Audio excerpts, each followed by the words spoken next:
Ya estoy grabando. Les comento entonces que vamos a iniciar a estudiar ahora fuentes de campo magnético. En la unidad anterior lo que estudiamos fue el efecto de un campo magnético sobre cargas en movimiento. O sea, las fuerzas que estas cargas experimentaban en presencia de un campo magnético. Sin embargo, no nos preocupamos por ver de dónde venían estos campos, o sea, cuál era el origen de estos campos, cómo se producían estos campos. Y precisamente eso es lo que veremos el día de hoy, cómo se producen esos campos. Por eso es que estamos hablando de fuentes de campo magnético.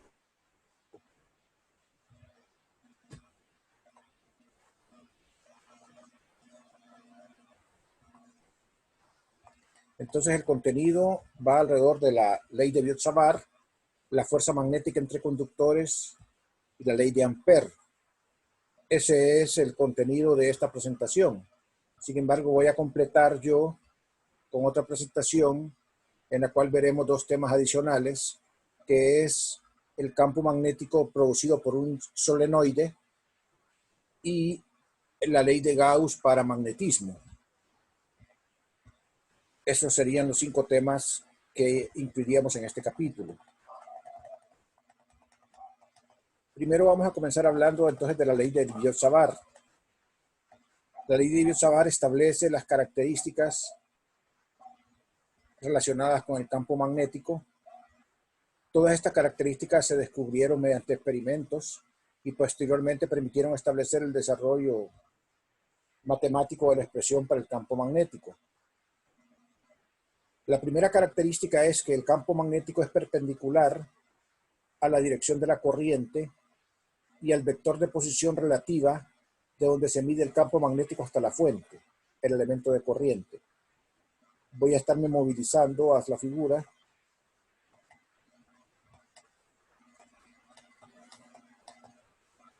para indicar eso. Entonces el campo magnético es perpendicular al vector R y al vector y a la corriente misma. El vector R es este, ¿verdad? Entonces nosotros tenemos que el campo magnético es perpendicular a la corriente misma y el vector relativo. Les voy a dibujar aquí mejor eso exactamente como es para que ustedes se orienten. Voy a usar el lapicito aquí, es un poco más fácil de manejar este lapicito del PDF. Aquí mismo. Entonces nosotros tenemos acá un alambre y aquí va una corriente DDS. Ya lo voy a admitir. Una corriente DDS que sería IDDS a lo largo del alambre. El punto de campo, supongamos nosotros que es un punto P que está acá, que es donde queremos encontrar el campo. Entonces, este IDS respecto a un origen, qué feo, lo vamos a borrar.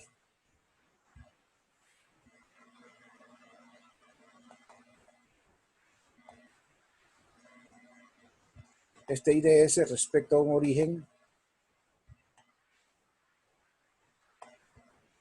al revés, me da la flecha.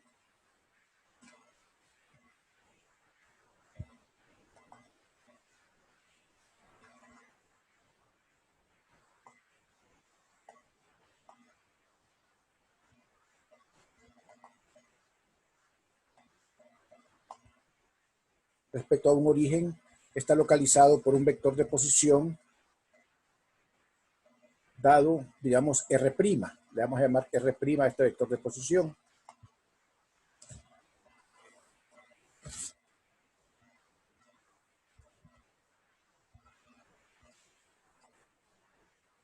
R' es este vector de posición que está acá. De ahí el punto de campo lo vamos a localizar con un vector de posición que nosotros le vamos a llamar R.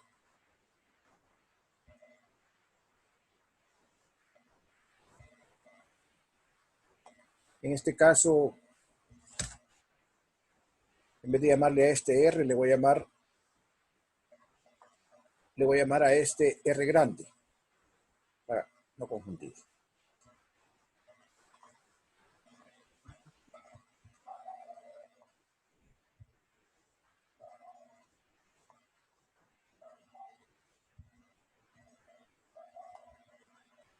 Este va a ser el vector R grande.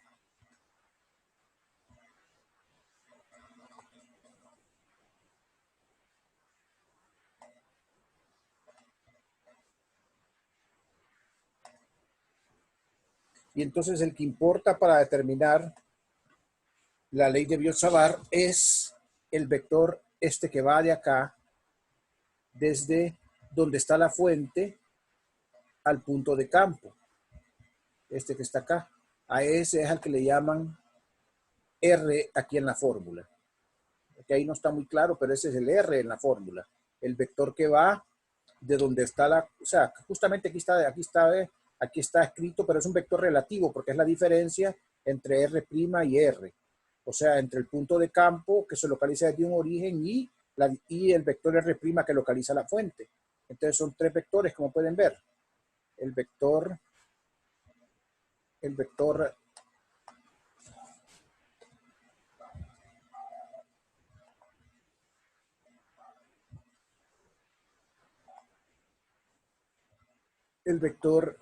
R,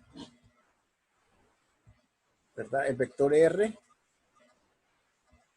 grande que va del origen al punto de campo, el vector R' que va del origen al punto, a la fuente, que es el elemento de corriente, la corriente va por el alambre, y el vector R que es el vector relativo entre los dos, o sea, la diferencia entre R y R', y ese es el que va acá, que es este mismo que está marcando aquí en la figura. Entonces el campo magnético es perpendicular hacia a ambos, dice. Entonces pueden ver ustedes que es entonces en dirección hacia afuera, si estamos en el punto P, y en un punto P' aquí es hacia adentro. Si ustedes ven, siempre obedece una regla de que si ustedes dirigen el pulgar a lo largo de la corriente, el vector B apunta según los dedos, los dedos restantes de su mano. Entonces, si ustedes apuntan el pulgar a lo largo de la corriente, el campo magnético tiene la dirección en cada punto de donde se enrollan los dedos de la mano. Entonces aquí los dedos, si la corriente va para allá, aquí los dedos vienen saliendo y aquí los dedos van entrando en esta región de acá. Entonces, como dice la primera condición, es perpendicular al vector R relativo de la fuente al punto de campo y perpendicular a la corriente también. Entonces pueden ver aquí que lo único que lo caracteriza sería un vector que viene en esta dirección, ya sea entrando o saliendo, porque el vector R y el vector DDS, que es la dirección de la corriente, definen un plano. Entonces el campo magnético va a ser perpendicular al plano que definen el vector R y el vector IDS que está aquí. Eso se manifiesta exactamente mediante esta fórmula que está acá. Y esta fórmula entonces sintetiza todas las propiedades. Entonces este sería el elemento diferencial de campo magnético debido a un poquito de corriente IDS en el alambre. Y si queremos el campo total, integramos. Esta fórmula que está acá sintetiza todas las propiedades que se enuncian aquí de palabritas, que son que el campo magnético es perpendicular a la dirección de la corriente y el vector de posición relativa de donde se mide el campo magnético hasta la fuente. La magnitud del campo magnético es inversamente proporcional a la distancia R al cuadrado que separa el punto donde se mide el campo al elemento de corriente que lo causa. Efecto, miren, R es la distancia del elemento que lo causa al punto de campo y entonces el campo es proporcional a R cuadrado, inversamente proporcional a 1 sobre R cuadrado.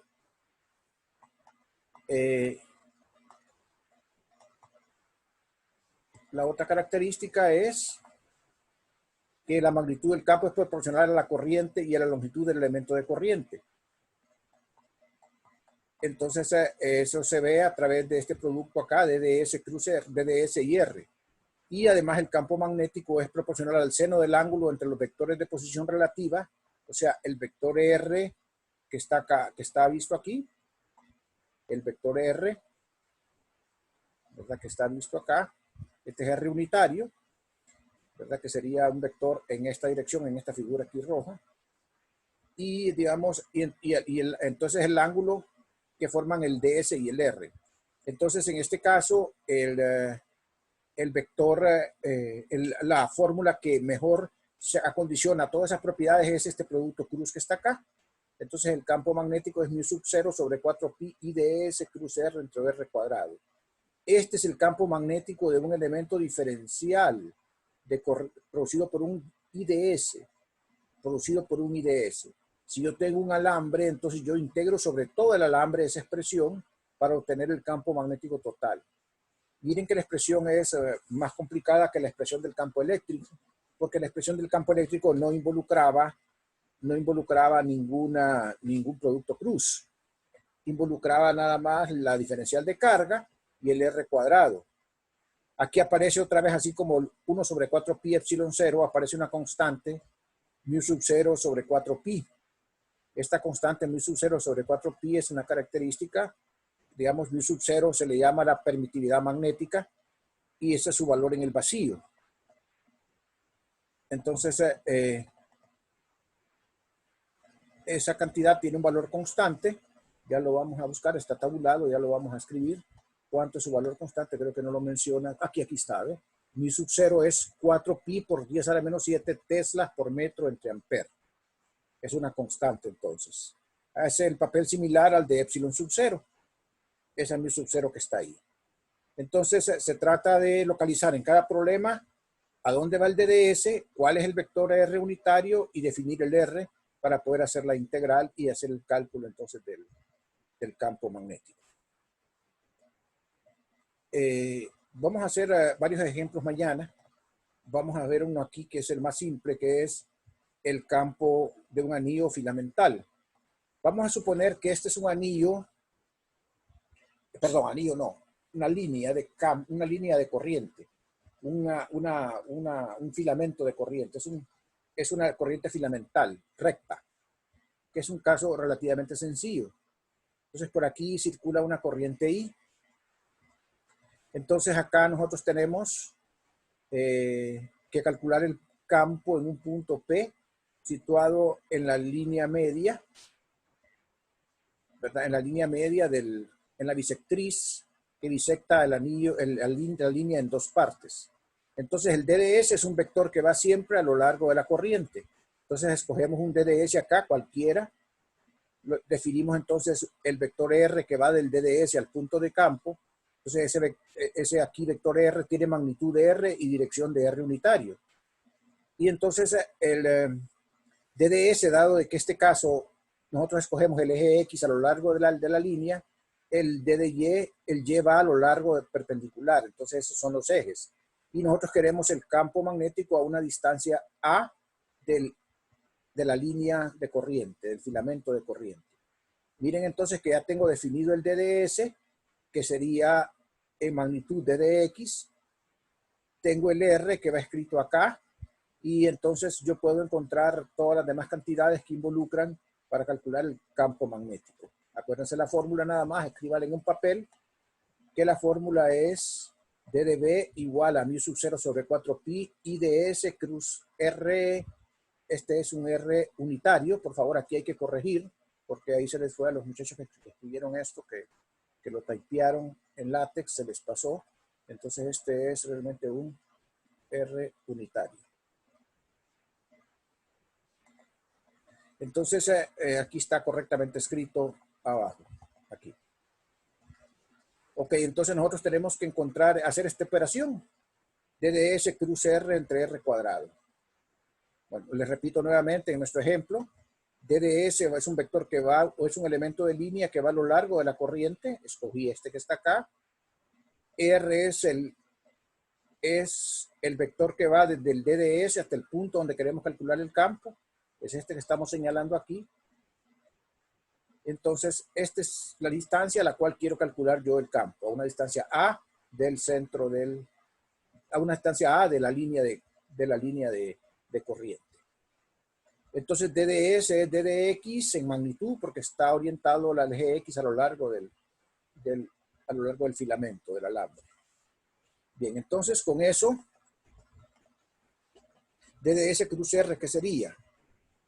Bueno, vamos a ver acá qué sería DDS cruz R. Entonces la magnitud de DDS es, bueno, DDS cruz R sería su magnitud por una dirección.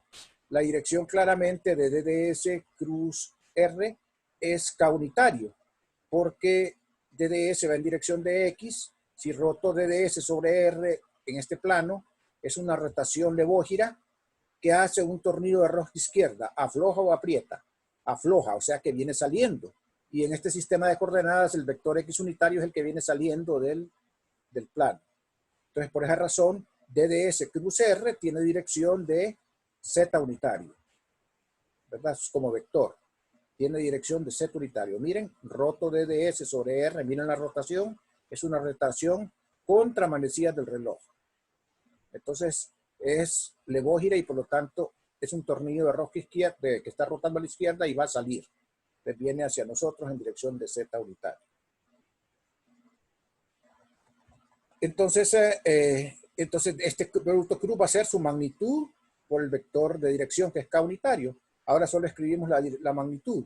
La magnitud de R es 1. R es un vector unitario que va en dirección de R, en su dirección. Es un vector de magnitud 1.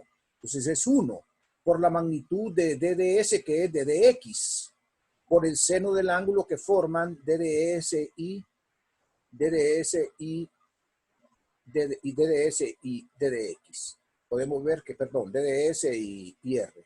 Podemos ver que el ángulo que forman DDS y R es este ángulo que está aquí, que es el ángulo pi medios menos teta. Aquí lo estoy señalando, lo voy a marcar acá. El ángulo pi medios menos teta es este que está aquí. Este es pi medios menos teta.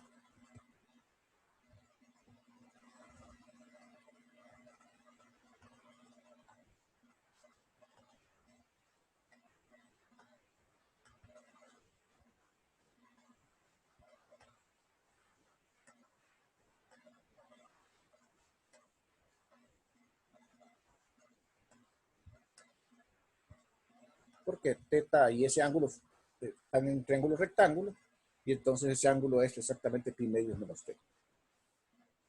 Ok, entonces acá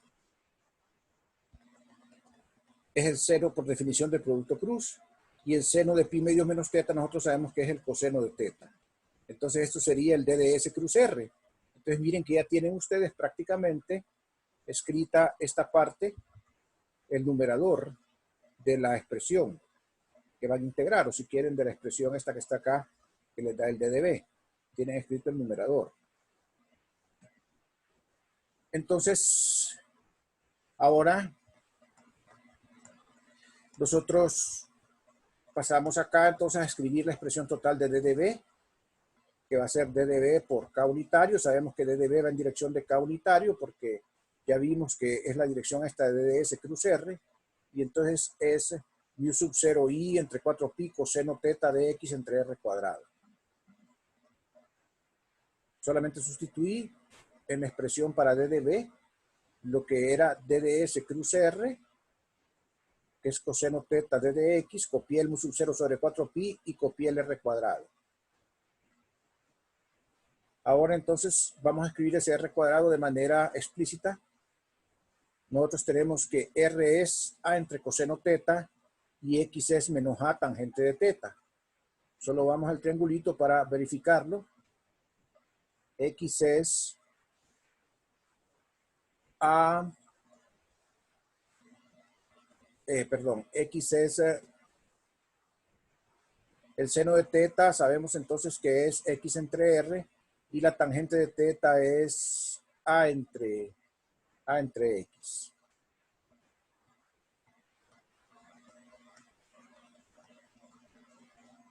Entonces Entonces ahí está escrito eso, esas relaciones acá. Lo que me dicen acá entonces que R es esto y que X es esto, o sea que D de X es menos A secante cuadrado de teta. Si ustedes toman la derivada de la tangente, saben ustedes que es secante cuadrado. Entonces quiere decir que D de X es menos A secante cuadrado de teta. Entonces en esta expresión que está aquí van a sustituir. Aquí está malo, por eso lo borré. Ayer que lo revisé me di cuenta que estaba mala. Va a ser mu sub 0 sobre 4pi, el coseno de teta, que lo están copiando, el D de X, que es menos A secante cuadrado de teta, y aquí lo que va es entonces el R cuadrado, que sería coseno cuadrado de teta entre A cuadrado, porque es 1 sobre R cuadrado, y el de teta es el que acompaña al diferencial de X, que es menos A secante cuadrado de teta, acá. Me voy a detener 30 segundos para ver si han logrado seguirme los pasos aquí matemáticos o no.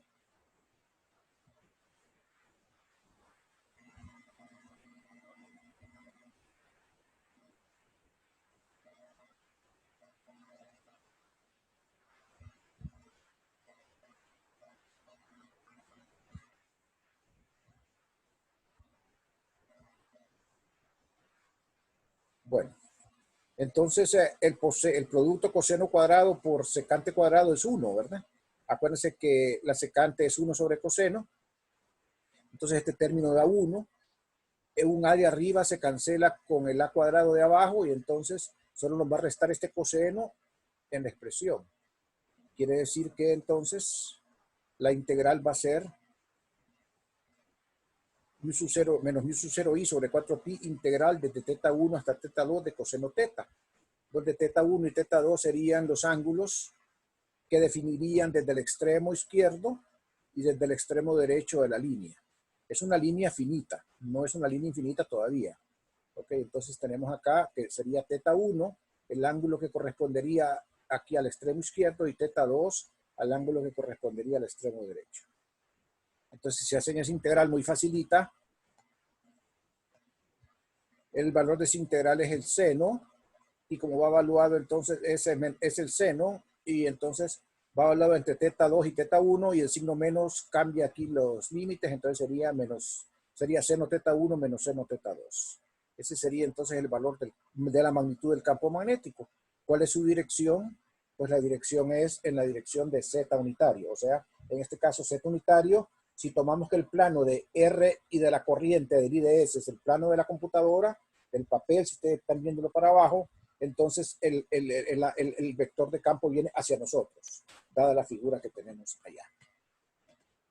Ese sería el campo magnético de cualquier línea filamental de corriente. Y es una de las aplicaciones más simples de la ley de Biot-Savart, ¿verdad? Es una de las aplicaciones más simples. Ya vamos a ver que así como en el caso eléctrico teníamos algo como la ley de Gauss, vamos a ver que tenemos una ley acá en el magnetismo que se llama la ley de Ampère, que para situaciones de alta simetría nos va a permitir hacer cálculos bastante simples, bastante sencillos, de cosas que podrían ser muy largas si las hacemos por la ley de Biot-Savart. Vamos a ver un caso diferente, un caso como extremo de este que está acá, que sería tomar los límites en el cual el alambre es muy largo, ¿verdad? Si el alambre es muy largo, entonces los ángulos,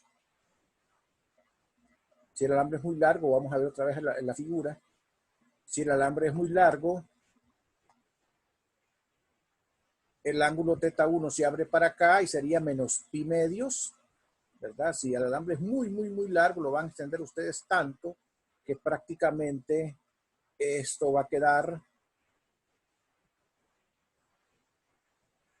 en menos pi medios, el ángulo. Y si el alambre este es muy largo, prácticamente va a quedar un ángulo tan grande, tan grande, tan grande, tan grande, tan grande, que casi va a ser más pi medios. Este sería casi, casi menos pi medios, porque el alambre es muy largo. Entonces, en ese límite, tendríamos nosotros que el seno de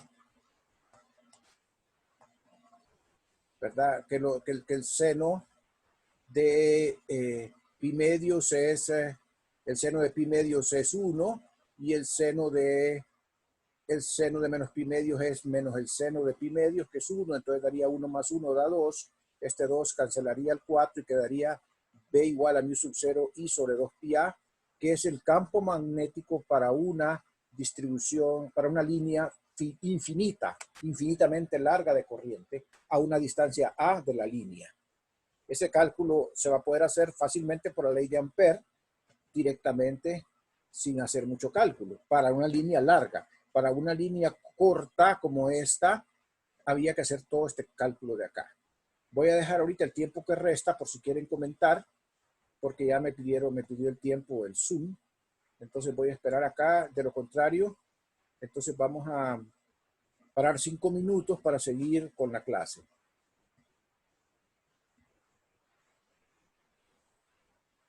¿Alguna pregunta? Esto hay que irlo a leer, ¿verdad?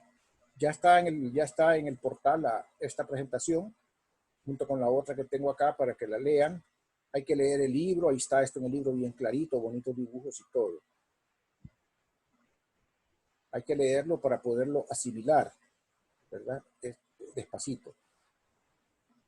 Yo trato de dárselo lo más despacio que puedo, pero siempre hay que volverlo a leer para entenderlo, ¿verdad? Estas cosas es difícil que uno las permee de una sola vez, ¿verdad? Normalmente las oye, las escucha la primera vez, entiende más o menos, luego va, lee, mejora su comprensión, tiene dudas, pregunta, luego practica y ahí se van afinando las cosas.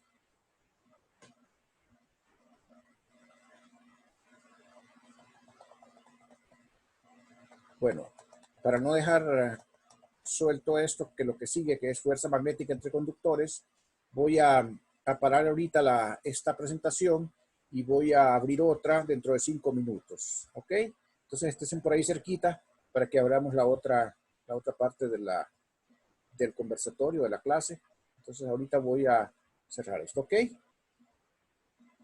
Para también. Está bien, Lick, gracias. A ustedes.